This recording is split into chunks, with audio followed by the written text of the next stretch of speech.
Добар ден, ученици! Добро дојдовте на часот по македонски јазик за 5-то одделение. Јас сум Билјана Трајановска, одделенски наставник во Општинското основно училиште Ацо Шопов од Скопје. Наставна содржина за овој час е бројни придавки. Што треба да научите на овој час? Да ги усвоите поимите поврзани со бројните придавки. Да ги разликувате бројните придавки од другите видови придавки и другите видови зборови. Да знаете да образувате бројни придавки од други видови зборови. Да ги употребувате бројните придавки во устната и писмената комуникација. Да ја погледнеме сликата. Кој поред е вашиот омилен сок? Вашиот одговор сигурно би бил еден од следните. Првиот – сокот портокал. Вториот – сокот домат. Третиот – сокот ананас. Четвртиот – сокот јаболко. Или петтиот – сокот морков. Зборовите првиот, вториот, третиот, четвртиот и петтиот ни го покажуваат редот на предметите. Ајде да ја погледнеме и следната слика. Ке ве прашам, ученици, кој поред е мачето?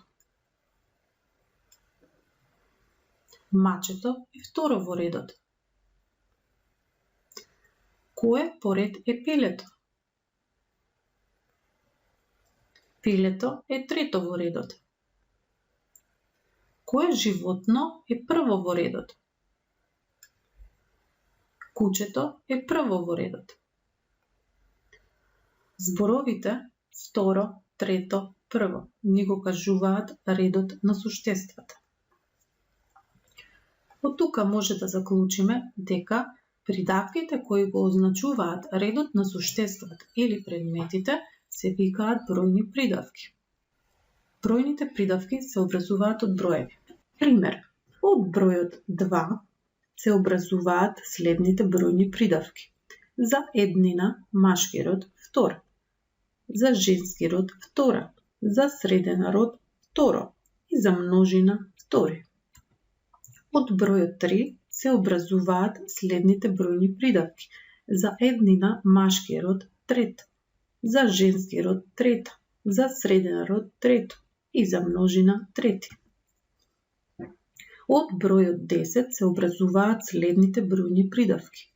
За еднина машки род 10, за женски род 10, за среден род 10 и за множина 10.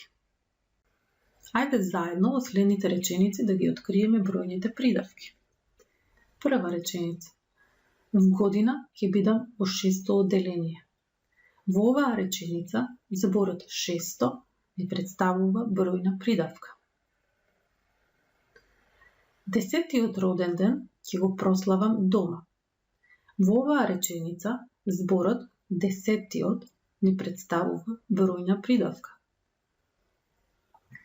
Дарио секогаш седи во втора клупа.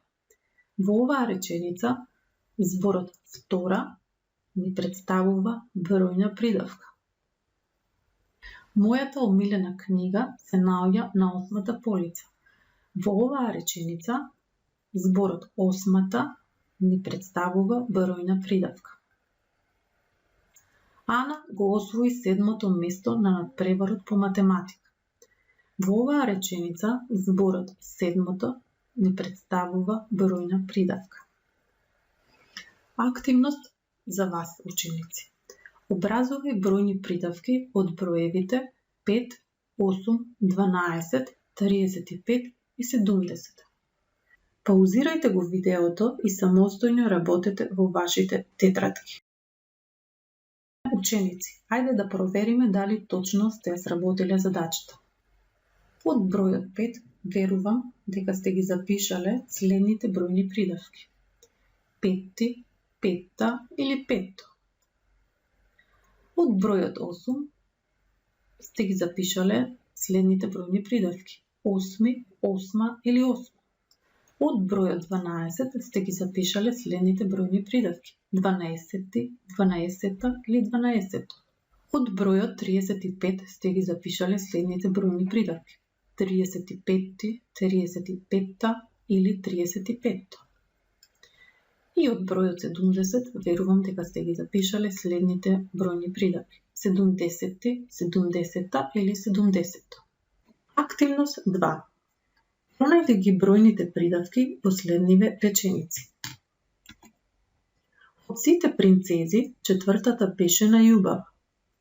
Тино живее на првиот кат од нашата зграда. Андреј ја прочита 15-тата страна од лектирата. За 8 месеци ќе го завршам 5-то одделение. Паузирајте го видеото и самостојно работете во вашите тетрадки. Ученици, ајде да провериме дали точно сте ја сработиле и оваа задача. Во првата реченица, од сите принцези, четвртата беше најубава. Во оваа реченица, зборот четвртата ни представува бројна придавка. Тино живее на првиот кат од нашата зграда. Во оваа реченица, зборот првиот ни представува бројна придавка. Андреј ја прочита 15-тата страна од лектирата. Во оваа реченица, зборот 15-тата ни представува бројна придавка. За 8 месеци ќе го завршам 5-то одделение. Во оваа реченица, зборот 5-то представува бројна придавка. Ученици, за домашна задача ќе имате да напишете 5 реченици во кои ќе употребите по една или повеќе бројни придавки. Ви посакувам пријатна работа.